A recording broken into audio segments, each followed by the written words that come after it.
Oh, damn, we got our ass busted, though. Damn. I didn't realize this was going to ruin the score of the game. My bad.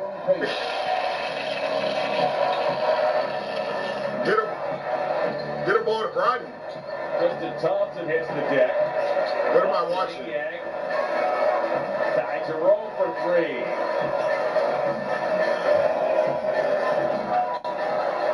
That nigga wanted another one. That scored 30 or more points in 11 quarters. It's amazing how they picked up their pace, but they shoot the ball right now. LeBron James has his first 2 points in the NBA. He now needs only 40,578. Just 40,000 away. Should be easy enough. With Google Play Points, Play unlocks more play, more rewards. I'd like to show you something this Halloween season on Disney Plus. Tricky or treat. Get a little scared. It's Dipple's area. Or a little more scared. Or you can get very scared. You know? Damn, I shouldn't have watched this at the beginning. I knew I had to throw it in the beginning. I didn't even know that the Lakers lost because this video has so many views. I would have liked to go on in this not knowing that we lost, but whatever. Either way, we're going to watch it. The Dodgers won, baby. Let's go. They're not like us. We up. It's our time. Little Uzi Vert, Eternal Take is supposed to be dropping tonight. Sure. If it drops tonight, you know what to do. It's going to be on Patreon first. The long movie version, 50-minute viral banger. Wow. And then you know I'm going to come a few days later with that shit on YouTube. 30-minute version like we did with the other Eternal Take. I'm scared. I'm not going to lie, y'all. I'm frightened. I don't know what to think. This all feels very rushed to me. I'm a little worried. Hopefully it's magical. Anyways, without any further ado, this is what I'm going with for today. Promo code Clark. If you could play my picks, more importantly, use my promo code. I would really appreciate it. It helps me make more videos and dope content for y'all. And we also have a giveaway going on. Shut up, dog. Right to the basket he goes, and Donovan Mitchell lays it in. There he is. See, I tried to tell y'all, don't let the Lakers fast start. Cool y'all. Fires a 3 and score. Niggas was ready to jump out the window, calling the Lakers the best team ever. No. Y'all must not remember the Lakers like I do. If Anthony Davis goes off, we can potentially win. Missed the shot. But any game where he don't drop 30, we can't win. Do y'all not remember that? Why do I feel like y'all don't remember that's how the Lakers work? Y'all be so delusional. Nigga, y'all know how this works. If AD don't score 30, we lose. It's the same team. Both of these teams' offense is very strong on the offensive end. Hello? Now Davis spins inside for all the foul, puts it up and in. Is JJ Redick a better coach? Absolutely. Mitchell stops. Range 3, and it's perfect. Do we have anybody that can do that? Absolutely not. No. That away from James. Levert to Mitchell. Does he have another? Yes, he does. And this when they took off on our ass, huh? Spooky. Picked off by Mitchell. Yet another. Spooker, he about to pull it again. Fade. James barrel for 3.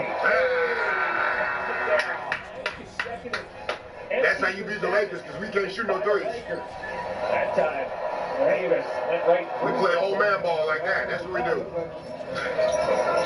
Garland has re-entered. He plays with 2 fouls. He's joined by George Diag. And Allen stumbled after Reeves tried to reach in. Allen gathered it. Diag missed the shot. Again, Davis is down. This time he grabs to his right hip. Barrel off to Levert. Levert drives, hangs, finds Allen. What a catch by Allen. Killing our little ass. Smoking our little ass. 2 seconds to go. Blitzing our little ass. Big ass out the way, bro. Stop. Garland. We're trash. Lakers are trash. Tennessee don't connect.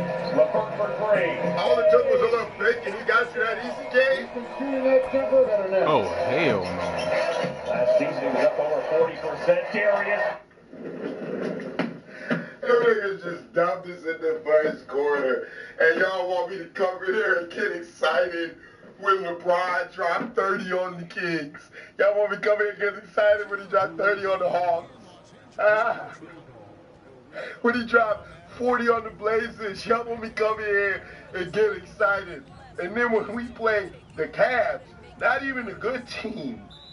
Cavs ain't even What good. the fuck is They going just on, man? decent. They decent. They're decent. They're not good. Jason Tatum, my bro Jason Tatum will dump these niggas right now. Tonight, he'll dump them right now. My little bro Jason Tatum will dump the Cavs tonight. Cavs ain't good. They're not good. Look what they just did to us. I'm telling y'all, bro, we have to make some trades. Otherwise, cool. Let's just sit back. Let's enjoy LeBron and Bronny, and let's not win anything for the next 2-3 years while LeBron is here. Like, what do y'all want to do? Do y'all want to win, or do y'all want to just have fun? I'm confused. We can't win with this team. Hello?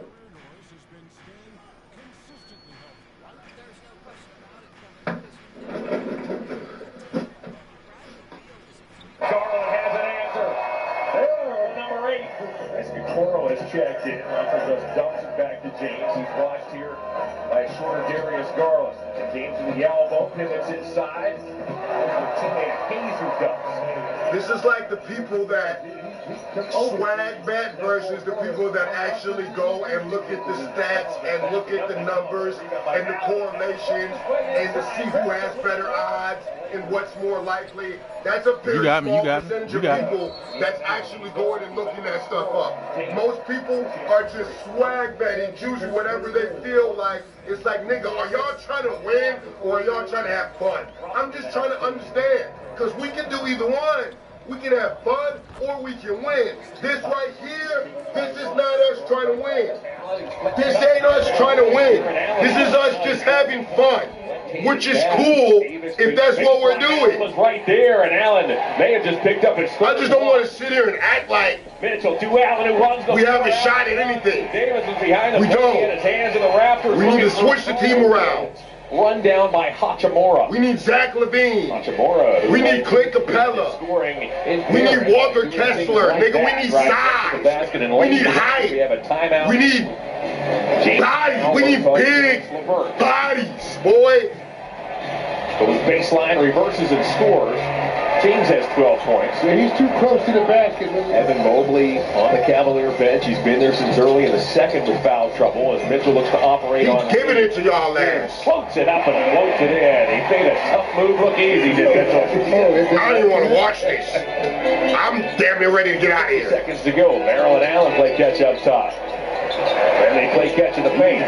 Side of his leg and his hip region. A 4-second difference between shot clock and game clock. Oh, and a play by Donovan Mitchell. A brilliant feed to find a cutter in Terrace LeVert. 5 on 3 as the Cavs hurry. Garland scoops, missed it. It's tipped a number of times, and eventually he comes to reach. How many points did LeBron have, man? I don't have time for this. Okay. Good. Boy, good. But yeah, that's my point, though. I'm glad he had 26, so I don't have to come in here and say anything about LeBron. But that's my point. I'm glad he has 26 because it just proves my point. I'm telling y'all something. Y'all not listening to me. I've been saying this for years, for like a year now, for at least a year now. I'm telling y'all, bro, we need either size or we need scoring, because if we had size, it would change the matchups. And AD would be able to score 30 points a night. But he can't do that because half the time he has to play center because we don't have a center. This is basic basketball terminology here. We either need another. AD is not a true center. He can play center. He is a power effing forward. Put him at power effing forward. Forward.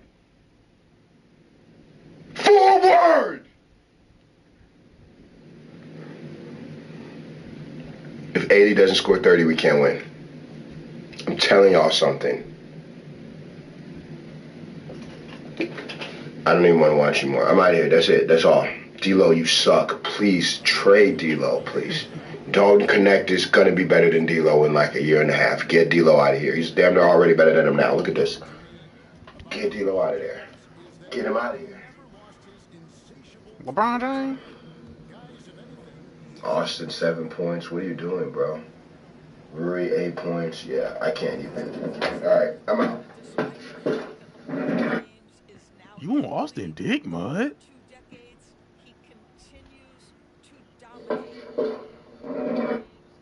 You LeBron.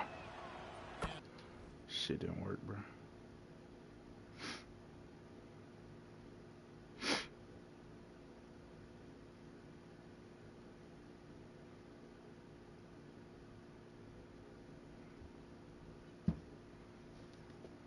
Don't tell me Carlos lost, bro.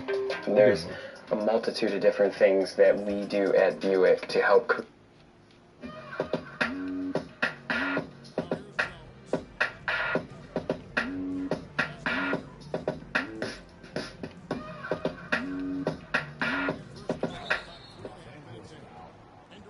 What do you do, flight crew? FDB. FTC. Flight team, stand up. We got the Los Angeles Lakers at the Cleveland Cavaliers. Word around the basketball streets, word around the town. Y'all was let me know that the man Bronny James has scored his first official bucket some point in his entire NBA game. Oh shit. Will that mean the Lakers end up with this W still? Let's figure it out. Oh, it The was Cavaliers, early. this is the first time I reacted to them this regular season. Oh shit. With the Mobley dude, Josh Childers Jr., Donovan Mitchell, Darius Garland. Who's that one dude with the Imani Bates? Right? Who else is on this team? Kevin Love still in the league? I wish they'll play KD like that in real life. Just let him go The one-on-one. Late Show, Bronny James. Damn, Austin just let him go Reeves, one-on-one, KD, dude. Rui Hachimura, Christie, D-Lo, Vanderbilt, Christian Woods. The new dude? So far, they get another good one. LeBron! Tonight, as the tip is And the rest are won nobodies. by the Lakers and we Check it out. are underway. John Michael, Austin Carr, and Serena Winters, thanks so much for joining us. Almost forgot LeBron. Yo, he played in the Cavs back in the day. His first home game against his ex-team. Packed out arena, not a seat empty in that building. Bro, I remember when he first went to the Heat back in the day, how hostile it was for him to come to the stadium again. LeBron! Looking like 05, 04 season. How I said it a year back. Reeves right to the basket he goes as Donovan Mitchell lays it in. Darius Garland comes in off a brilliant performance on Monday in New York as Mitchell fires the three and scores. A little quick hezzy step back, looking like a signature Saza move. D-Lo? Shitty pass. Lucky 8'8", that's what I'm saying, it's 7 foot. LeBron. Yo, fam. Yo, I know you guys can all agree that I've never had a layup that bad a day in my life. Yo, LeBron, my man, you 6'8" and you hit all glass? And lays it in. He's replaced early by Karis LeVert as James goes baseline. Are you fucking serious? No, we're not. No, bro, we're not letting this slide, bro. You nonchalantly just hit all glass. He's replaced early by Karis LeVert as James. Bro, if I did this, I'm canceled for the rest of the year. No! No! What the fuck was this? Bitch on LeBron James. Bro! What the fuck was this? What is this? Bro, that is legitimately the worst layup attempt in the last decade of the NBA. He didn't even hit the damn square part. He didn't even hit the NBA logo of the glass. Bro, I would never in a million years KD. have a shot or a layup attempt like that, bro. What the I promise. fuck, Yusuf? Missed the shot. I can't follow him. I can't follow him. Oh my god, he missed it. beautiful thing. I can't believe my eyes. I can't believe I seen that shit. The last season and a half, and Mobley right through Reed. Okay, Mobley going to work early on in this game. When you think about it, both of these teams, the offense is Talk to him, matey. Now Davis. Thought about it. Spin move. Anthony and one. defense, very important. Mitchell. Oh, you thought that shit was sweet with Brad or something? That is double. Oh. Shitty pass. Oh, they running. Levert. Swing pass to Mitchell. Wow. Good. Cavs on fire. What is with these turnovers with the Lakers, dog? Mitchell, swing. One more swing pass. Oh, is that Dr. Seuss? I don't think that is. He does call him Dr. Seuss. I forgot. Mixed match. I forgot he calls him Dr. What was Mitchell thinking? You got Garlic? Did you just check into the game? Big mixed match. Almost a travel. After Reeves tried to reach in. Allen gathered it. Niang missed the shot. Again, Davis is down. This time he they running. Right hip. One more swing pass, Levert. Levert drives, hangs, finds Allen. What a catch by Josh Allen. Childers Jr. in the paint. And he banks it in. 100 seconds to go in this first quarter. Cavs by a dozen. Garlic, right hand. He left Vincent in his cup. Screen switched on to by the rookie out of Tennessee. Don't connect. Levert for three. Hey, knocks it down. He's been shooting that jumper better now. Oh. He was up over 40%. Oh. He was up over 40%. Nah, I ain't gonna lie. LeBron got cooked right there, boy. Number 8. As Okoro has checked in, Ruffles just dumps it back to James. He's watched here by a shorter Darius Garland. Now he's going back at Garlic. Swing pass to Keelan. I forgot about you in the lineup, my bad. He took over the game in that fourth quarter on the offensive end and the defensive end. Garland backing up and call. What a rebound by Allen is down. Works his way inside. Grabs a loose ball. The Lakers. James the trailer. LeBron off the glass. That defense is pretty good. Forcing us to stay away. Oh, hold on, D-Lo. Russell with a hesitation. See, I don't understand why he doesn't get that aggressive when he breaks down those handles more. I think people will stop doubting D-Lo if he does that consistently. Him just coming down the court and just chucking up threes isn't going to help. Pass. Davis beats baseline. Allen was right there, and Allen may have just picked up his third block. Mitchell to Allen. Allen! Davis was behind the play. He had his hands in the rafters looking for a call. It's no good. It's run down by Hachimura. Hachimura, who led Team Japan in scoring by doing things like that. Drives right to the basket and lays it in as we have a timeout. James now works on Karis LeVert. LeBron, lefty. James has 12 points. Yeah, he's too close to the basket. Evan Mobley on the Cavalier bench. He's been there since early in the second with foul trouble as Mitchell looks to operate on Reeves. Spins, floats it up and floats it in. He made a tough move look easy, did Mitchell? No, it did not connect.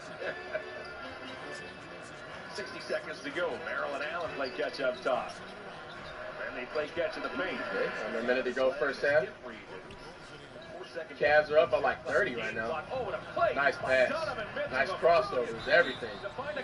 Wow, Yusuf. 5 on 3 at the Cavs hurry. Garland scoops. It's tipped a number of times, and eventually it comes to Reeves. All the way up ahead. LeBron, cherry picking like a mud. Cavaliers 70, Lakers 51. Garlic. Like Davis on the switch. Gets to the foul line, sends it back Swing away. pass. Looks like an assistant principal right there with that quick dunk. Assistant principal with the quick steal. LeVert I running. can't foul right LeVert now, pulling bro. it up. Wade frees himself. I use timeout. Cause I ain't finna have 2 centers in my lineup. I'm gonna have 3 centers in my lineup. 75. I'm gonna need 55. my regular rotation to get in the game. LeBron running. LeBron spinning and finishing. Order now, and that was a good timeout. LeVert gallops down the lane. He puts it up and in. As once again, the Cavaliers we've seen past the midway point of the third quarter. There you see the Laker run. Who's supposed to be in right now? She. Monday night, the Cavs were down 13 late in the third. And one! Tumbling and jumbling. And not fumbling. Part of that comeback. A number of hustle plays that have big. Oh, Dr. Seuss still plays in the Cavs. He's number 20 right there. I don't know if that's supposed to be it. I don't know. But LeBron looks like he won it. Couldn't get it. Nice pass. It would have been better on the alley-oop, though. 89. oh, AD. Oh my God, I was so scared. I was so scared. Oh fuck. LeVert. That was scary. Yo, Cavs running all over the Lakers right now, dude. Another turnover. They run it. Mobley. No. Too easy. Stay in the passing lane. That makes it, it tires them out. And they're getting about to the point where they should be getting tired now. That three-point shot is the great equalizer. LeBron. Oh. Cavs have nailed 6. He don't see you, bro. Damn, missing. LeBron James, loose ball, picked off the hardwood by Mobley. Mobley works for the Quick finish. It wasn't pretty, but sometimes you take a bump like that to your head, the head area, it'll throw you off a little bit. Mobley with the first budget.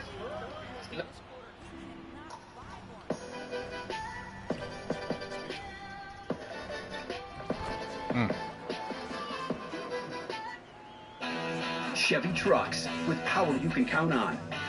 Capability that doesn't compromise. A hard-working EV with more range than any competitor. And the potential to take you anywhere.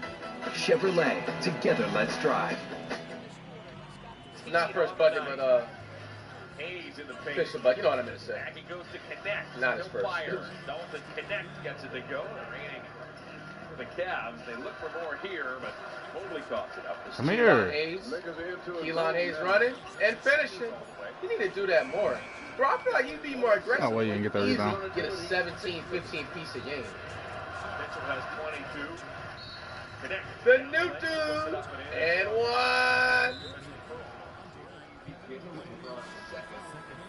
Man, where the hell's Bronny at, bro? Put Bronny in the game. I mean, I know him since I've known him since he was 8 months old. And here's Connect. Cavalier lead is 21. That's a nice story. Got the new dude. 3. He began his college career at Northeastern Junior College in 2018. When he first came out of school, I really thought he was going to be a starting center, not a backup. Mobley to the basket, missed the shot. Hey. I need some help here. Jerome, Mobley, Garland, Niang, and Okoro make up the Cavalier 5. And Mobley takes the feed from Jerome as the Cavs continue to deliver to Mobley. Oh, Bronny's just been spotted. Number 9 right there. The main character in the NBA. Gets loose late in the shot clock. Some of y'all was lying. He didn't go to no G League, bro. He's playing right there. Talk to him, Bronny. Bronny, pull up. Bronny! That's that point y'all was telling me about. Y'all ain't lying. Y'all wasn't lying. That's a block. Woo! Yeah. Don't block it, please. Oh You my got to God. question if he's NBA ready right now or not. Bro, you know the crazy thing is, bro, I promise y'all, yo, hear me, I'm not making this up. Listen, bro. My first actual points when I was on a 9th grade basketball team was literally on the left side. Now, I did not do the same exact move. The power forward got the ball on the right side of the court and quickly passed me the ball. And this is how you know I'm telling the truth. 'Cause I remember the school that I did it against, where it was my first point. Seminole Ridge. All right? So anyway, nigga pulled up, you know what I'm saying, mid-range after the power forward passed me the ball. You know what I'm saying? Bam. Right there. Nothing but the bottom of the net. Had the fam cheering for me up in the stands and everything, bro. Shit felt amazing, bro. Niggas didn't have the cameras on, but you know how the shit, you know how it goes, bro. But Bronny, welcome to the NBA. First bucket. Woo! Oh, yo. Hey, I'm not gonna lie to you, bro. Look at this shit right here. In the NBA. Well, my respect for Donovan Mitchell and Garlic all the way go up right there. You see how he's showing love and support to Bronny right there? You know what I'm saying? He's the opposite team. He's sitting up there clapping for him. Bro, my respect 2 times went up for Mitchell. He's already been one of our, you know what I'm saying, like top 20 fade players. But like, nah, Mitchell, nah, that's respect right there. Anyway, who won? The Cavs, 134 to 110. The Lakers got smoked. Y'all should have just stayed at home. Shit. Damn. Holy. That's a deep one. Man, the man Bronny scored his first bucket. The most exciting That's a part deep of the video, one. nonetheless. Go ahead and check out that box score, and that's going to wrap it up. Lake Show. It's going to be a long flight home on Halloween. Happy Halloween, early Halloween to everybody. Make sure y'all, by the way, stay safe out there. With the, you know what I'm saying, with everything going down. 22 points for 80. 9 and 17, 13 board double-double. 8 for Rui. 26 for LeBron after coming off that bad performance game, only 11 points. He did go to the free throw line 7 times. 7 late on that. 10 points for Russell. 7 for Reeves. And then the man Bronny with a solid, you know what I'm saying, his first points of the game. Obviously, his minutes is still limited. You know what I'm saying? He's just getting into the NBA. You can expect him within the next few weeks, I feel like, to get into that 20 to 25-minute range whenever J.J. Redick is ready to do so. The Cavs, you got the Wade dude. Obviously, this is not D-Wade, but it's another, Wade on the team. 25 for Mobley. Josh Childers Jr., 20 points and 17 rebounds. Holy shit. Okay, wow. 12 points for Garland, 24 for Mitchell, and then 16 for LeVert. Good win by the Cavs. Hi, I'm Rhiannon Lewis. Sometimes I make a list of people who make me feel invisible. Donna in the mini market, who is never I'm on that, bro. I'm on all that. Give me that. Give me that. Norman from work, for failing to acknowledge my potential. Julia Blenkinsop, the bully who ruined my life.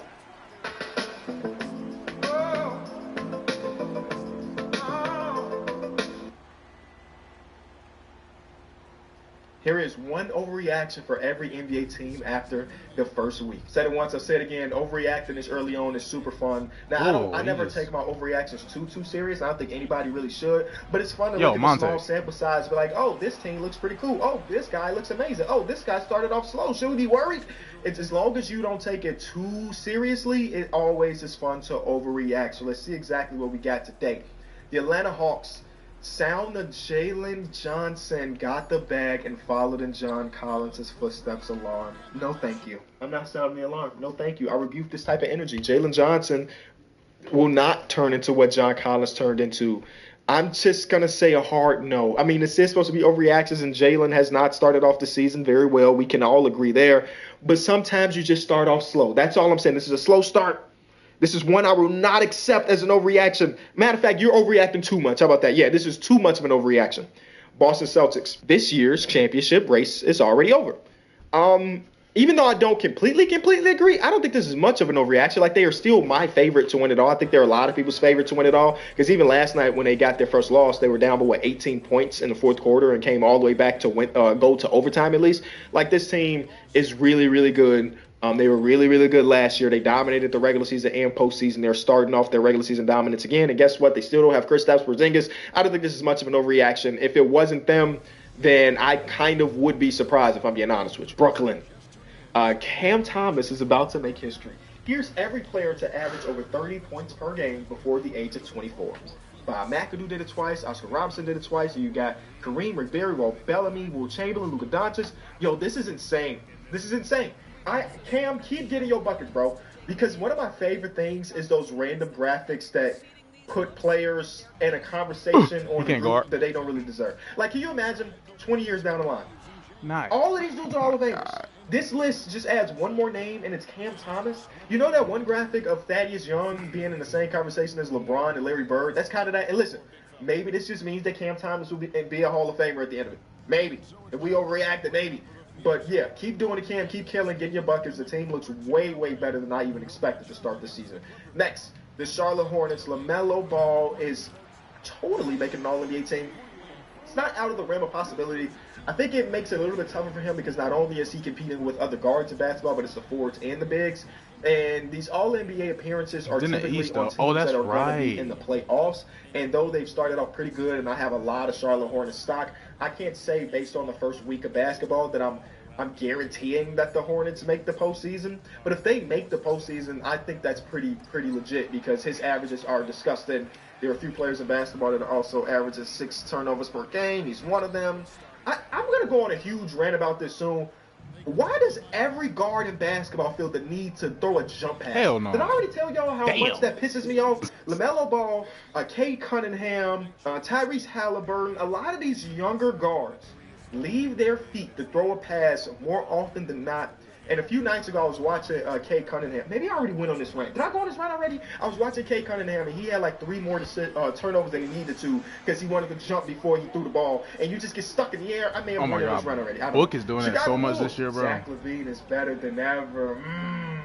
I think this is true. There's just one part of Zach LaVine's game that still bothers me, and that's his late game execution. Even against the Orlando Magic last night, they gave him the ball with like 1 possession to go, and he turned it over. I hate that type of stuff, but he is still just a joy to watch. Like, I know that we are attempting to trade him, and we might end up trading him by the end of the season. If we do or we don't, I'm okay, because Zach LaVine has been one of my favorite Bulls ever. Oh my God. And he is a guy that has a lot of value. It's just, at the end of the day, his contract is huge, right?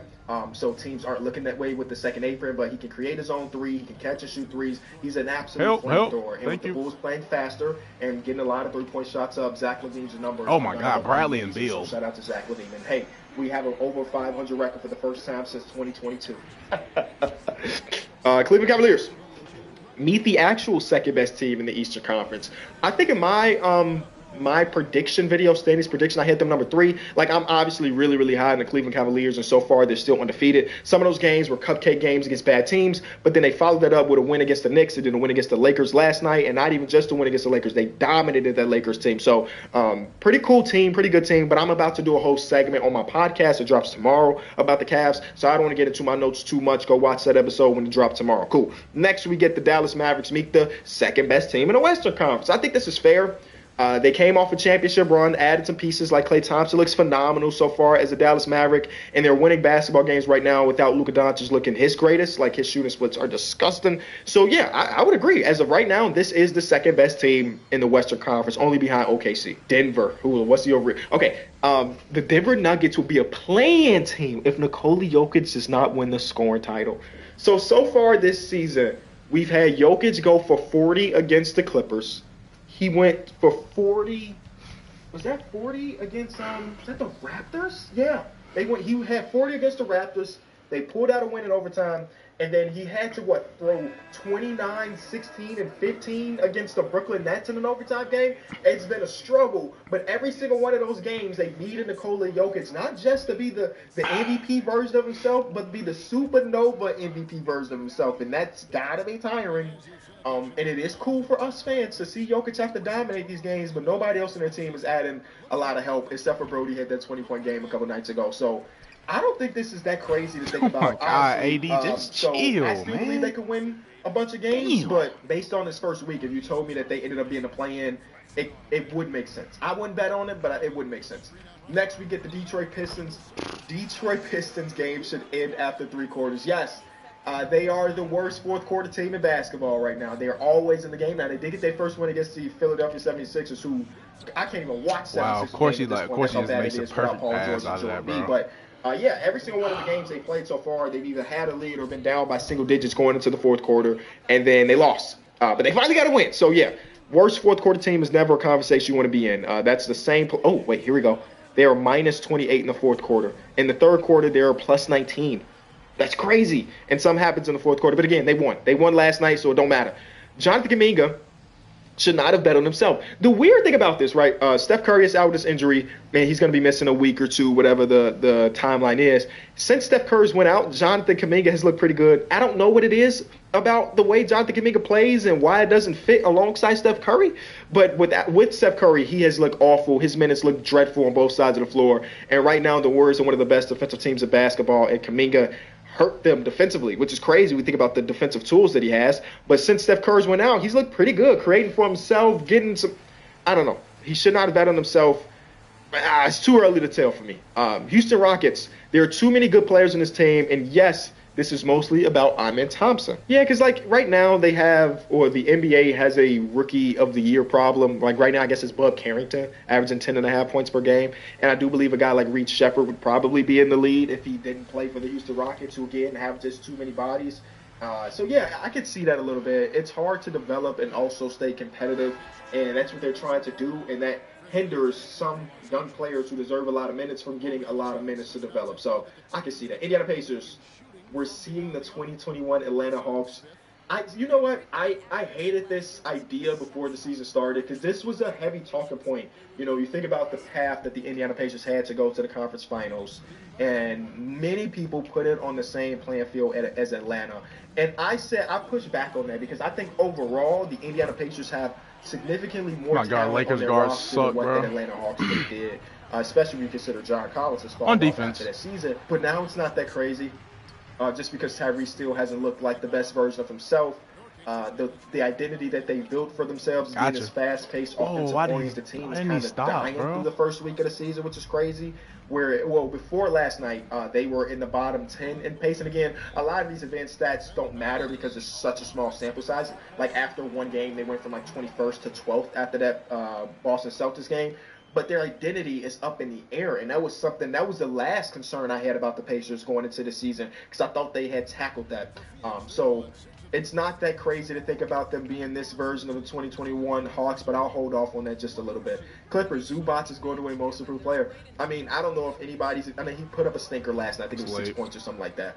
But I think he was the heavy favorite going into last night. I mean, that pick and roll with James Harden has been incredible, and James Harden hasn't been a knockdown shooter or self-creator as far as percentages goes, but he's created shots for his teammates, and Zubac has been one of the biggest beneficiaries of that. Even without James Harden on the court, he's been able to play steady and great basketball. So this would be pretty cool. JJ Redick is going to win Coach of the Year. I think that Kenny Atkinson early right now is the favorite, but JJ deserves some credit. He's 0-2 in the last two, so 2 back-to-back losses, so we'll see what happens there. The main thing I mentioned when we were talking about them being 4-0 at that point, or 3-0, whatever the number was they still weren't getting three-point shots up, and I'm a little bit worried about that. And that has come back to bite them in the last couple games, so I'm curious to see what type of adjustments they can really put together. I guess they just don't trust that three-point shot. When you're bottom 3 in three-point frequency, it's like I'm a masturbator, bro. And I forget the team squished in between them and the Lakers, but they don't get a lot of three-point shots up, and they actually right now they're giving a ton up. So it's a similar story to last year in that sense, where just thinking about what you're giving up from 3 and what you're receiving from 3, you're down by 9 points every single game, if we're making it very simple. So JJ deserves some credit for sure, but it's not all sunshine and roses. Next, we got the Memphis Grizzlies. Head coach Taylor Jenkins' rotations is either a telltale unnecessary and confusing as hell, or a combination of all three. Well, the problem is he's missing like 4 rotational players. And I'm not too much in the know. Like, I have seen some tweets from Grizzlies fans that are really, really upset about it. I'm going to pause on it because, I mean, he missed Jaren for a little bit. Marcus Smart has been awful and then hurt himself as well. Vince Williams and Gigi, those are 2 dudes that were staples in the rotation or expected to be staples. They're gone. So, like, Pip Jr. has looked pretty okay, but he's playing more minutes than he probably should. Jay Huff, who just got a real contract a few days back, is probably playing a little bit more than he should. And the list goes on and on. Like, even like John Conchar had to start the second half last night because Marcus Smart got hurt. So, yes, the rotations can be confusing, but it's hard to not be confused when guys that you thought were going to be there aren't there, and now you have to try to figure some things out. And I watched them very closely in that Bulls game, and it wasn't pretty. The rotations were not pretty whatsoever. But it also is like, I don't know what the alternative is. Miami Heat, Tyler Hero's embracing the permanent evolution on the offensive end. This is pretty cool because there's a lot of different directions you could have went with the Miami Heat. They decided to go with the positive direction, which I like that. Almost 30% of his field goal attempts are coming at the rim, a monstrous increase over his career average, and even more pronounced relative to the previous 2 years. Yeah, I like that. His mid-range value, meanwhile, is basically half of where it landed for his career. I can't say I've completely locked into the Miami Heat. Like, even their last night game against the Knicks, I still haven't watched, and I got to because I want to see Big Purr, the Bodega Cat, put up 44. So I'm going to take this at face value and say yes, because if you remember my Miami Heat video before the season started, the one thing I was talking about with Tyler Hero is that shot, not even shot selection, but it is more shot guidance. I think those 2 things are different. I know people on Twitter try to act like they're the same. In my opinion, they're different. Next, we get the Milwaukee Bucks. Sky's falling. Yeah, I saw this morning some Giannis trades. I'm like, oh yeah, y'all are bugging. The sky is falling 100%. But hey, these guys are holding hands in this picture, so it must be okay. Next, we get the Minnesota Timberwolves. They won the Cat Towns for Julius Randle trade, even though Dante DiVincenzo isn't consistently nailing his threes. Too early to say. Like, I think that, also a topic I'm going to talk about on the podcast, that the job It's so much harder for Anthony Edwards right now. He's completely bought into being more of a three-point shooter. He's leading the league in three-point attempts, which is crazy. I think he's got 80 shots and 50 of them have been threes, which is just not the Anthony Edwards way. But if you're watching, it's hard for him to penetrate because nobody is trusting Julius Randle, and they're still figuring out exactly how to play these guys together, where sometimes it's Anthony Edwards top of the key trying to create or do something, and Julius Randle was spotted up in the corner where he did hit 5 threes against the Sacramento Kings a few games back. He's not a threat there mostly, so they're just collapsing on the drive from Anthony Edwards, and it's like, okay, I don't want to take these long pull-up twos anymore. That's just not really my identity, I guess, and I'm just gonna go for threes. And right now it's working. Like, he's shooting career high for threes, so that's working. But like, I'm gonna hold off on this one. Cat is starting to get a little bit more consistency in New York as well. Pelicans, this offense is cooked. Absolutely, I'm sorry, it is.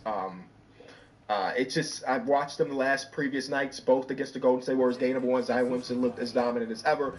Game number 2, he shot 5 for 20. And then there's a clip on Twitter that I even retweeted or quote tweeted where it's like them trying to run a pick and roll between the two best players. And that's all we ask for as fans. We want to see our best two players in the actions together. And it's not a threat. Nobody's scared of a Zion Williamson, Brandon Ingram pick and roll because Brandon Ingram is not a threat to pull up from 3, so he can go very under, and Zion is not a threat to pop whatsoever, so we know he's going to dive. It's just ugly. It's nasty. Pretend that they can and will shoot more threes. If you, no. I'm passing. Pass. And part of that, like, hey, their point guard is gone. Their point guard is injured. You know what I'm saying? New York Knicks. The Cat trade was a mistake. Well, this article was published yesterday morning before Cat put up 44 against a good defensive team. So I'm going to say no. Like, right now, oh, man, I'm giving them all my podcast sauce. Hey, go watch the podcast. I'm looking at the third time. Right now, they're still a top 5 offense in basketball. Even though their pace is very, very slow, they're top 5 offense in basketball. And their defensive numbers are not as bad as they look on paper, but I'll explain that. I'm gonna say pass on it being a mistake. It's way too early though. But I'm gonna say as of right now, no. OKC Thunder, this is the best defense of all time. Whoa, of all time is crazy. The 74-75 Washington Bullets currently own the lowest defensive rating in NBA history, having surrendered 0.91 points per possession. The OKC Thunder are about to shatter that mark. Oh no, pass. It's great. It's amazing. It's phenomenal. Best of all time. If we're currently watching the best of all time defense by points per possession, when you consider the way the offense is right now, oh, we're truly blessed. I'm gonna say it's not the case though. Orlando Magic, a pretty ridiculous drought is about to end. Are we talking about the drought that I always mention of them not having a top offense ever? Yes, they've never had a top 20. Well, not never. It's been since 2008 they've had a top 20 offense. This is the year. I love that. Not an overreaction. The 76ers, Caleb Martin and Drummond are going to start more games than Joel and Paul George. I have not watched more than three total quarters of the 76ers this season. Truly. When it's on the schedule versus the opposing team, I'm just assuming it's not going to be pretty, so I'm not there. So I'm going to pass an opinion because I'm not watching as much as I thought I would be. Kevin Durant is going to text the Phoenix Suns governor, Matt Ishbia, in January demanding trade site and minutes per game. Yeah, he's 36 and he's averaging, most minutes in the league right now. He was 6 last season. Kevin Durant loves basketball, so I'm going to say this is extreme overreaction. Portland Trail Blazers, trade Anthony Simon. This is not no reaction. I think everybody wants to see them trade Anthony Simons and Jeremy Grant, even though those dudes are pretty good at basketball, because it would open up more opportunity for some of the younger dudes. I think they want to. They just don't want to do it for nothing. You know what I'm saying? So not that much of an overreaction. Sacramento Kings, Keon Ellis made fun of head coach Mike Brown's war behind his back, and Brown found out. Basically, yes, he should be in the rotation. It is very weird to see him be as impactful of a defender as he was in the second half of last season, helping the Sacramento Kings not just be a better defense, but a competent defense for him to basically get DMPs. Now, they did say, oh my God, I didn't see this one. Mike Brown says Keon Ellis' spot in the rotation will be situational. What did I miss? Wow. I understand playing Kevin Huerter more because you need some type of spacing in that lineup, but making it that Keon Ellis is a situational player, I must have missed something. The turnover issues are here to stay. Yeah, this team's not very good. it's just not good. It's not good. No Devin Vassell right now, so I'm going to hold off on giving a full opinion because Devin Vassell obviously opens the game up so much more for Chris and for Wemby. But it's a bad watch right now, especially if you get Wemby not having an opportunity to be as aggressive as he want to be because they're loading up on him every time he thinks about touching the ball because there's no other threats on the court. You're going to want Wemby has zero space. Shoot every shot he can. We don't guard that man out there. Toronto Raptors. R.J. Barrett's the second most important player to the Toronto Raptors' future behind Scotty Barnes. Sure. I mean, when you got $190 million to three players, two of those three players better be important. Even though Grady is pretty high on that list to me as well. Next, we get the Utah Jazz. Best player of the next good Jazz team is not on this year's. Yeah, I think that's fair. Even though I really like some of their younger players like Keontae George, who's still trying to figure out what it's like to be a real point guard, and our boy Taylor Hendricks, who's out for the rest of the season with that gruesome injury. I think that they're just in the inception of it, and they're still waiting to get the potential 1A of their team. I don't think that 1A is there just yet. The Washington Wizards, are about to Charlotte Bobcats. Now, that's a huge overreaction because they won another basketball game yesterday, and Bilal Coulibaly and Alex Sarr have the makings to be like positive defenders when they're on the court together. So I don't think they're going to be that bad because when you think about the Bobcats, they're like the second to worst or second worst team of all time. They're going to be bad. Trust, they're going to be bad. But that may be a little bit too much of a stretch. All right, that's one overreaction for every NBA team. What do you agree and disagree with? Let me know in the comment section. Back to you, Kevin. I'm Questlove, and this is the Balvenie Whiskey. Join us in our quest for craft. One prediction for every NBA team this season published by Bleacher Report, and today I'm going to buy or sell their predictions. I'm curious to see if there are any bold predictions in here, some hot takes, if you will. Y'all know I'm a fan of a good bold prediction, and I dropped some a couple days back. The internet didn't like that too much, but I'm curious to see if Bleacher Report got some in today's article. Here we go. The Atlanta Hawks, Jalen Johnson will be this team's second leading scorer. I'm going to 100% buy this one. I don't even know who the other candidates will be. Like, I don't think that's going to be Clint Capella as a roller. I don't think it's going to be Zachary Richase as a true rookie. DeAndre Hunter's not in the cards. Maybe it's like Bogey off the bench. But for the most part, I think this is pretty safe. I think that Jalen Johnson's going to have borderline all-star productivity. Probably not going to get the nod because if anybody on the Atlanta Hawks is going to get it, it's going to be Trae Young. And I don't see them having a season where they have two all-stars. So I'm... What up? Remember, hit the subscribe button so you don't miss an episode. The Draymond Green Show with Baron Davis doesn't happen without you. So please subscribe. What up, everybody? We back. The Draymond Green Show with my dog, Baron Davis. What's good, my brother? First off, Warriors 2-0 without Steph.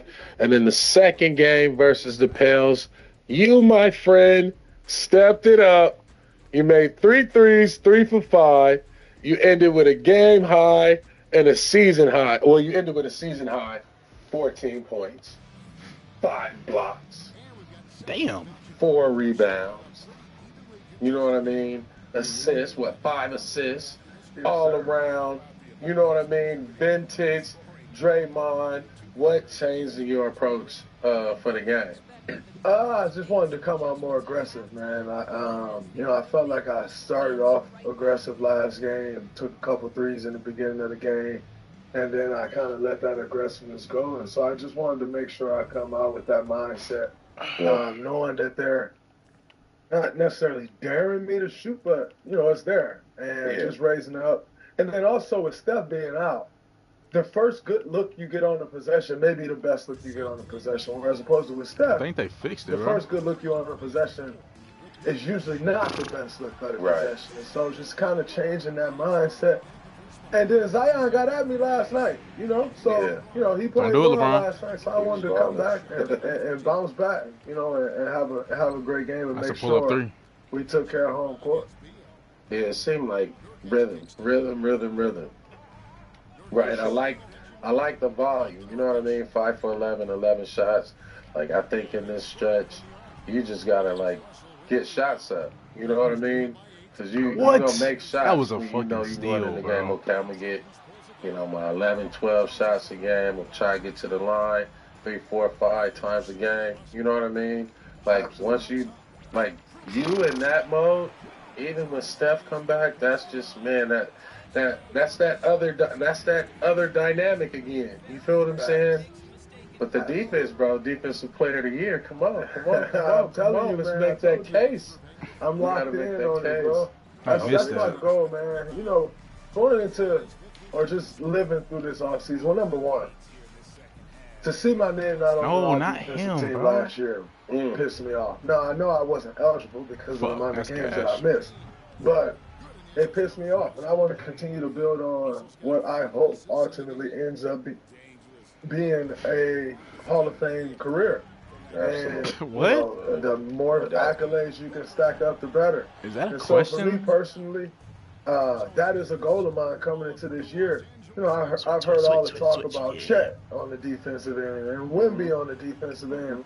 And I'm not taking nothing away from those guys. Those guys are special. Hey, yo, Nerd, you gonna put a body on him or nah? You just gonna let him roam? All right. 7 feet, you know, so I have to use positioning and my brain to be great on the defensive end and a tenacity that I need to bring to the game in order to be great on the defensive end. So that is one of my goals this year, man, to get back in that Defensive Player of the Year race, get back on that all-defense first team, and just keep running that up. So, oh, my God, KD had 7 points. I love it because that's the piece. That's the championship piece. You know what I mean? And, like, putting that goal in front, like, man, that's that winning piece, man. I'm telling you, that's that championship piece for you guys, especially with the talent, with the depth. You got the versatility.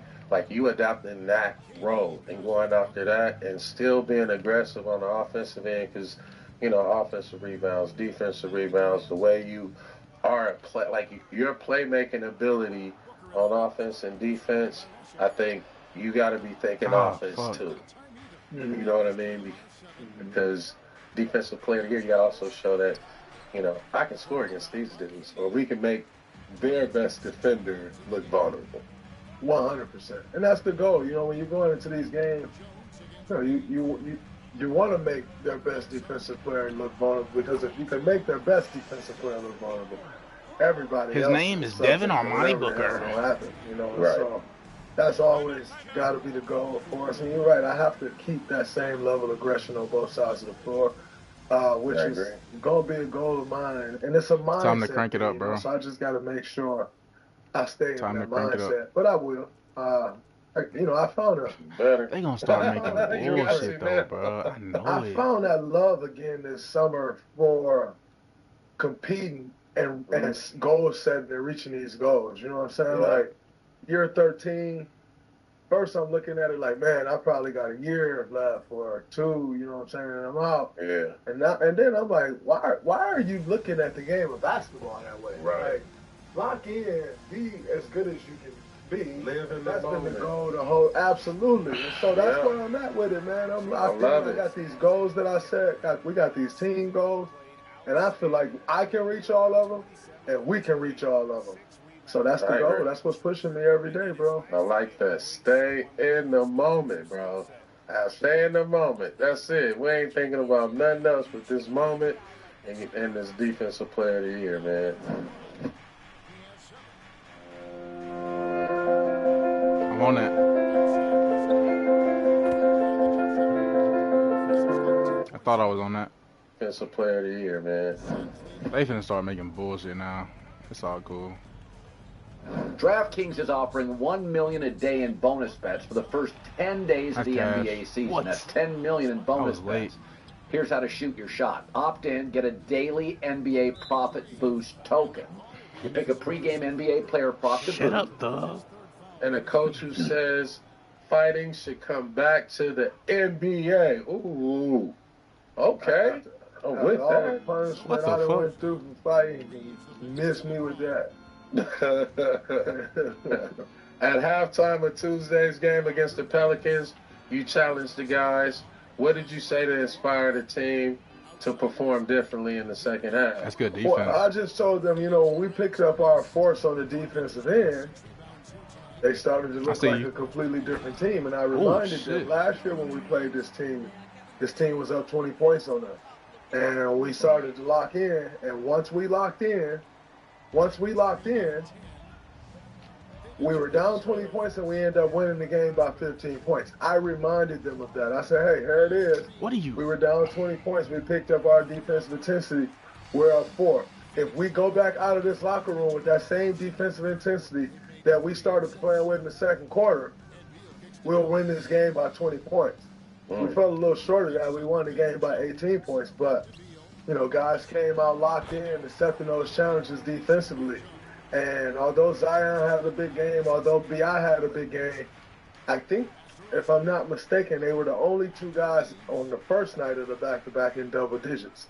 And so shutting off everybody else water the way we did, you know, it allowed us to have a great defensive game and ultimately do what I challenged the guys to do coming out by halftime.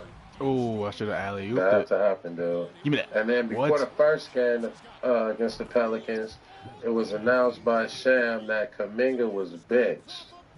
Which was a complete overreaction, by the way. Yeah, I was going to ask you that. Like, did you get a chance to talk to him and all that? But, you know, especially with, like, how the media position it, like, oh, Kuminga is benched. And, you know, it's like, this is what other dudes are getting. Yeah, that shit I ain't feel going. like he, you know, I feel like Terry like to play with lineups anyway. But I think it was blown out of proportion. Can you? I love that you can actually make them shots in this game, bro. It was 100% blown out of proportion, That's too which deep, is buddy. why you see J.K. enter the game the way he entered the game. He He passed entered the that out. game with his foot on the gas pedal. And he entered the game playing with a force that we need him to play with. A complete overreaction, because the reality is the lineup change was actually because Steph wasn't out there. And so with Steph not being out there, you need to add more shooting in different spots. Right. And so as opposed to J.K. being in, we added Moses, we added Buddy, because you need that shooting to space the floor, or else they were just going to zone us, which they tried some anyway, and they were just going to clog the paint. It was going to make it hard for everybody. And that is not a knock on J.K. If anything, it's probably a knock on me and Trace, you know. But he approached it with the right mindset. He came off playing hard. The media tried to blow it up, as they always do. But that's what the lineup change was about. And ultimately, it was a great call by Steve last 2 nights, because not only did we find shooting, we find spacing, but it actually sparked J.K. and he had his best 2 games of the year so far. I do agree. I do agree. He had a different kind of motivation and swag, and, you know, almost like bullshit to have a chip on his shoulder the whole year. Mm-hmm. You feel what I'm saying? Like he like you said, he never let off the gas. J.K. put this move on B.I. today to have B.I. looking like me yesterday when Zion spent on me baseline and had me standing out of bounds and he was laying the ball up. Like, J.K. hit B.I. with the left step. He stepped left but put the ball right. And B.I. went way left. He was at the rim laying the ball up, man. It was beautiful. What I loved about that, though, is like, B.I.'s been an all-star in this league. B.I. is body type, you know, prototype 3, like J.K. is. And to me, I didn't see it. They showed it.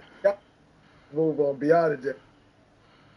I need him to have that chip on his shoulder the whole year. You feel what I'm saying? Like he like you said, he never let off the gas. J.K. put this move on B.I. today to have B.I. looking like me yesterday when Zion spent on me baseline and had me standing out of bounds and he was laying the ball up. Like, J.K. hit B.I. with the left step.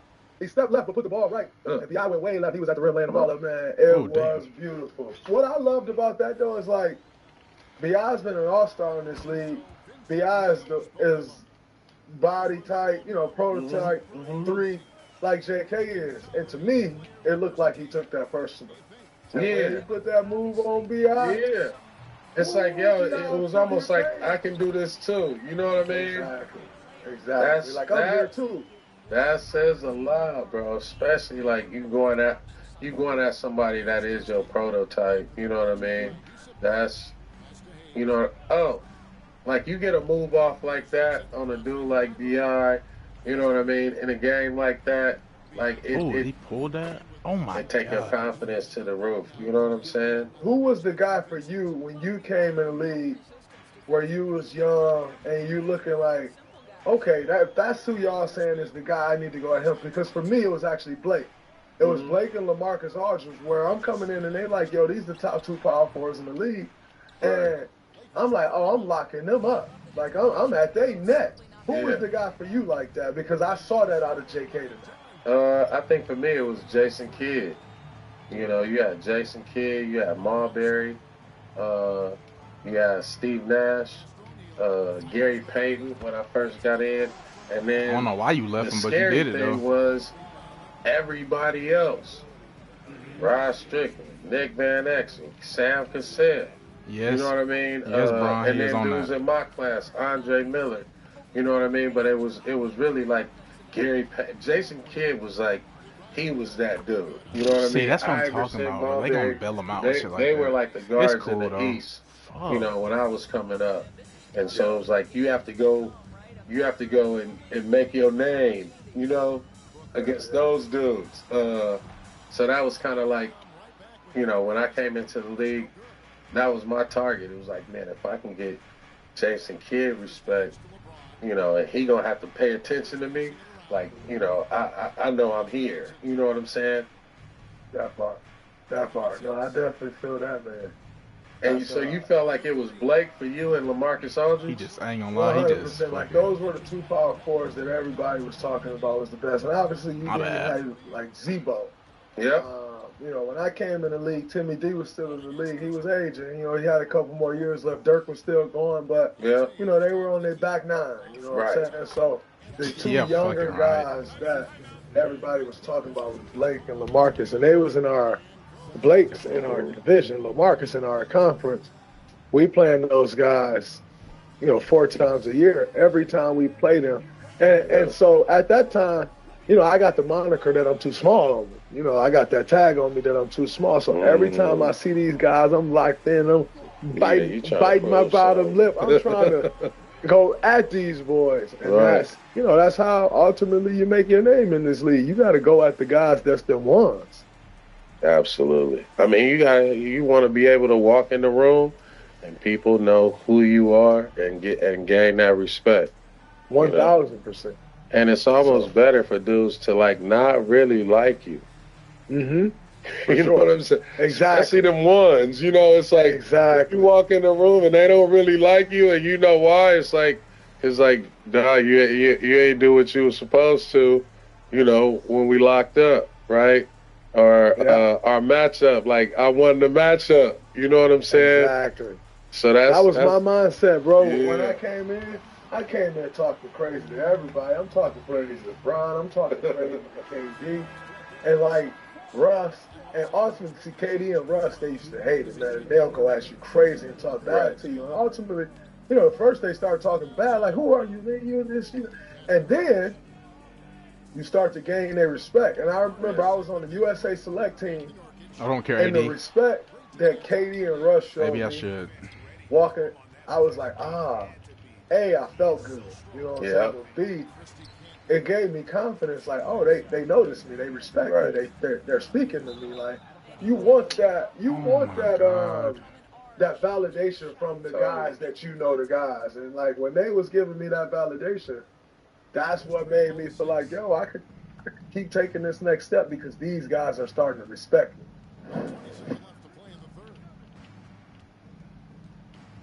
This episode is sponsored by Game Time Ticketing app. The start of the NBA season is underway, and you don't want to miss the hype atmosphere watching a basketball game live. Energy of the fans at the beginning of the season is incredible, and Game Time has a new feature called Game Time Tickets. Ryan Dunn. Tickets to see your favorite team play live even easier. And it go visit the podcast. Watch. How are you? Well, you've been sitting here with this dumbass hat on, waiting for me to get on because I'm hurting. That's a crown. I had to get a lot of treatment. I had to get treatment. I should never then jump. I had My to fault. lift. Then I had to get treatment after the lift. Damn.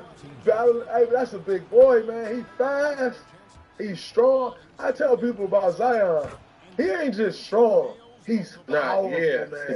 Like, it's powerful, forceful, man. And so taking them bumps for 2 days in a row, man, my back hurt, my hips hurt.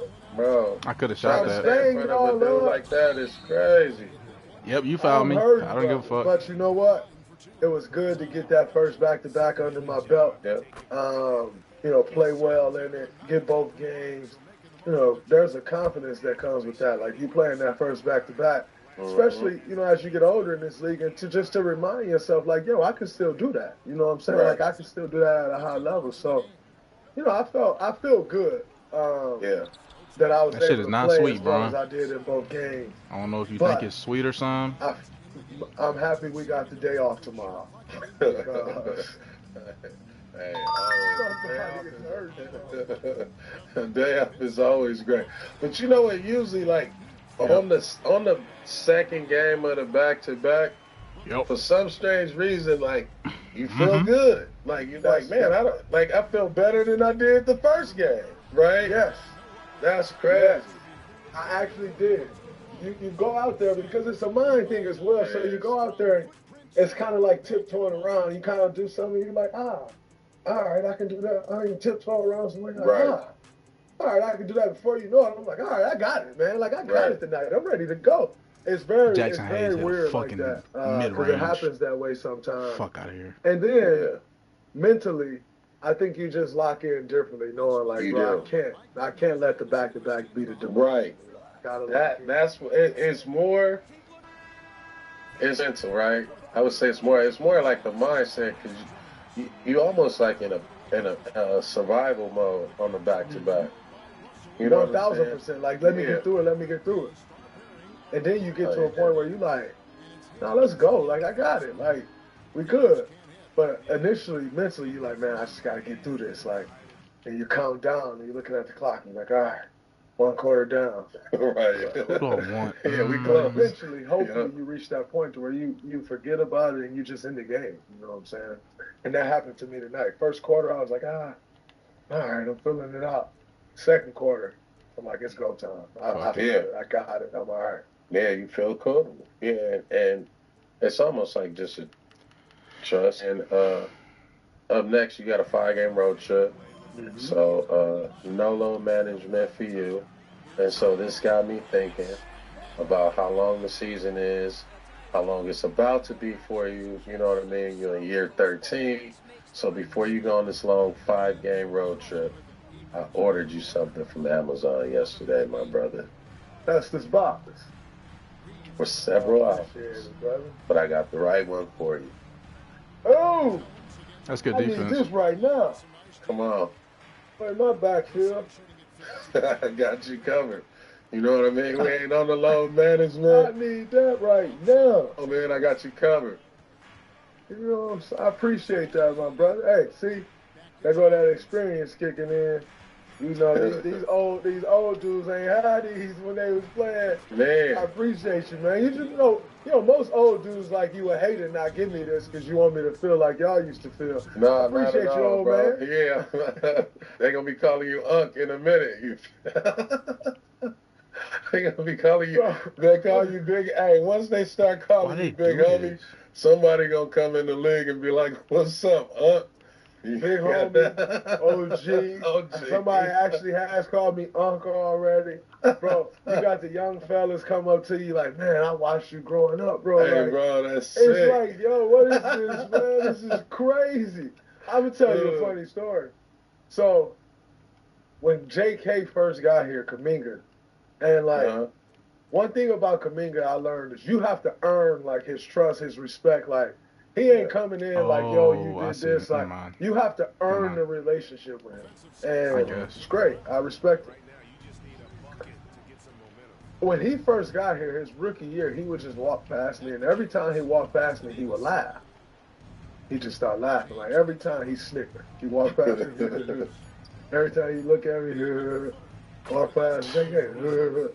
And Trav asked me one day, my boy Trav said, man, how's you and JK relationship? And I was like, well, every time he see me, he laugh. And he's like, oh, okay, that means he like you. I'm like, I said, nah, Trav, the way it feels is he looking at me laughing like you old motherfucker. I said, Trav, because when he see me, what the laugh give me is, when you see an old school player walking through, First thing you do, Yeah, you yeah, laugh. you And gonna say, laugh. all right, old school, I see you. Like, all right, I see you, old school. Yeah. I said, that's the laugh he giving me, like, That's sick. you weird, you old, you something, you ain't dressed right, you ain't doing this right, you ain't moved right, you ain't dancing. I'm like, that's the laugh he giving me, bro. That's sick. It just happens overnight, though. Like, one year, you the young guy on the team, then the next year somebody come in and they like, okay, OG. I'm like, what? Dog, for real. It happens overnight, man. It's crazy. It's sick. It's like everything you say, everything you do is funny to them. You know what I mean? Yes. Like, why are you so serious? Like, yeah. Oh, Just man. laughing at me, bro. OG. See, man, I got to look out for my OG. You feel me? No, for sure, bro. But I bro. definitely appreciate this. I need it. You know what I'm saying? You get on this road, sitting on these planes, back-to-back games, traveling a lot. You know, this is good. So I appreciate it. But speaking of the road trip, we got a 5-gamer coming up early, fast, getting right into it. Got the Rockets. Nice. We got the Rockets. We got the Wizards. We got Boston. We got Cleveland. And we got OKC. Rockets, young up-and-coming team. They starting to put it together. The Wizards won their last 2 games. A team that most people was looking at is going to be the worst team in the league. Won their last 2 games, sitting at 2-2, feeling good about themselves. Boston, we all know Boston. Hell no, fuck out of here. No surprises there. Cleveland, 5-0. First 5-0 start since 2016. What is the significance of 2016? It's a dumbass year for Cleveland is the significance of 2016. And we don't care about that year. Deleted from the record books, deleted from everything. But it's their first 5-0 start. Kenny, my guy Kenny, got them rolling. And then OKC, young team. I wouldn't call them up and coming no more. They are here. Yeah. They have a ride. Playing really good basketball. They know who they are. They know who their top dogs are. They play good roles. Lindy Waters. Shout out to Tyus Jones, man. He's a beast. And I am thrilled that He's he knows how to play. He's nice. He know how to play some basketball. He knows the right play to make on both sides of the floor. He's an OKC product. He made that shit too. Yeah. Those gonna be some tough. It's a tough road trip, a tough 5 games. Which one of them games you see you get most excited about? I mean, obviously, I think this OKC game because it's a conference game, Boston, because y'all get to see, I want to see, an early version of what y'all versus Boston look like, without Steph. But the Wizards and the Rockets are the games I'm looking forward to. No way. Because, one, I like the Rockets. They like my little sleeper team. But the Wizards, Jordan Poole, Kyle Kuzma, right? Hey, dog. Hey, bro. My bros, they are unpredictable, but you already know they're going to be up for that game. That Golden State Wizards game, like, people don't think about it. But that's going up for sure. No, they're going to be up for sure. Both of those guys are some gunslingers. Hey, dog, they coming out gunning. I think JP averaging like 22 and 8 right now, shooting 45% from 3, so he's playing well. He balling. Kuz got off to a bad start, but last game he got going, and so, those teams, those are natural letdown games. However, we're having a guy like JP who's been here. He's going to come out going at it, so hopefully that'll have guys, alert and ready to go. But it's a natural letdown game for sure. Nonetheless, it's such a tough road trip that the ones you're supposed to win, you got to win. You got to win those. And so that's one that we're supposed to win. We got to make sure we take care of business. But, it'll be a really big game for them, and we got to make sure that we approach it with that same mindset. Like, in this 5-game road trip, like, are there any other games that you look forward to? Like, you like, man, I can't wait till we get there. So, for me, some of these games you get, like, nostalgia. Like, for instance, anytime we go back to Houston, it just always take you back to the moments that we was playing JH. And Trev, and CP, and White, and Capella, Eric Gordon. Like, it takes you back to those moments. You know what I'm saying? Like you walk in there and it's like, oh man, like I remember how you know how to win in here too. Absolutely, and so it takes you back there. The Wizards is always a tough game, but like I said, hopefully that gets us up for that. Boston, that's a rematch of the finals a couple years ago. That's the defending champ. Everybody want to play against the defending champ. So, you know, that's it. Cleveland, another one. Won multiple championships in that building. You know what I'm saying? So every time you walk in there, you feel like, man, I own this building. But now they back. You know what I'm saying? They playing good basketball. Kenny got them guys rolling. And so that's what that is. And then OKC is the same thing. Like, we have some battles in that arena. They back. You know what I'm saying? Them young guys rolling. They ready to take it to us. And so it's a tough road trip, man. Nonetheless, if we can come out of this road trip strong, watch out. It's gonna be good. Yeah. Don't look down. I can grab a couple of these wins. That's gonna put y'all in a whole different swag. You know what I'm saying? 1,000%. This is one of those road trips that come early in the season where you go play great, and then you start looking like, all right, we serious. You know what I'm saying? Yeah, we like, can beat anybody.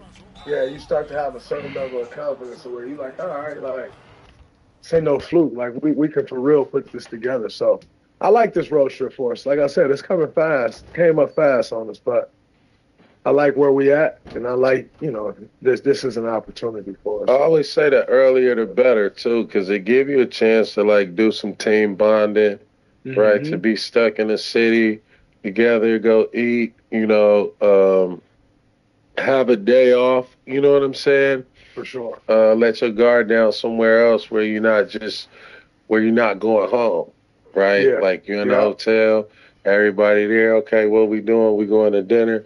You know, it give you a chance to kind of, you know, build that camaraderie. Is there anything, like, you like to do on, like, big road trips with the team or, you know, stuff like that? So we always try to make sure we get together at least in one of the cities. You know what I'm saying? Okay. A 5-game road trip, you probably want to get together in 2 of the cities. But we get together at least once. We do dinner, we kick it. And the good thing about our organization is we play for the best organization in the league. And so we have these team dinners when we on the road. You know what I'm saying? Where, like, you can bring 10 people, 15 people, 20 people. Like, it don't matter. And that's something great that Joe Lacob and Peter Guber allows, you know, our staff to do. They provide these dinners, and you figure these dinners ain't cheap. Like, we go to great restaurants. We don't be at, like, some rinky-dink restaurants. We be at the best of the best restaurant. And so that always allows for team bonding. You know, sometimes it's a DJ there. You know what I'm saying? We be kicking it. Damn. And so that stuff is good. That's crazy. Doing stuff like that, you know what I'm saying, is always great. And then you get on the road, you know what I'm saying, your family ain't there and different things like that. And so you're able to lock in and focus and be in the moment and be present with those guys. And it's just us. You know what I'm saying? We actually say that in the huddle. It's just us. And so, you know, that the road trips like this are always good. You know, and like you said, especially when it coming early in the season for us, you get a chance to continue to get to know the guys you with even better. So it's good. It's interesting though, these road trips for us now, they're not as long as they used to be. You know, when you was playing, I know when you was playing, y'all had long road trips. Because when I came in the league, we had a 16-day road trip. My first year in the league. 16 days. You got any cool road trip stories? Like, how was y'all road trip? I used to hear these stories. I mean, when you come into the league, you know, you see, we all saw Love and Basketball. I love Love and Basketball. And where he say, you know, you walk into the hotel lobby, and there's 50 girls waiting in the hotel lobby. And, you know, there's 20 girls that make it past security on your door. The oldest one is standing right at your door. And young in the league, I was looking for that, and I never saw that. Did y'all how big of a donut and a zero? Hey, bro, I thought the same damn thing. I was watching the movies. I was like, okay, we about to get off the bus. It's about to be fans, groupies, we rock stars. No, it was like 12:30 in the morning. There was nobody out there with some autographed people. It was like, hey, bro, this is bullshit. Like, the next city is like Nope. The next city, like we getting there early. Maybe shit changed. Nope. Nope. Okay. Hey, bro, that was the biggest myth. It's crazy. I'm like, for sure, it's about to be chicks in the lobby. Where we at with it? Man, I get in the league. Nobody.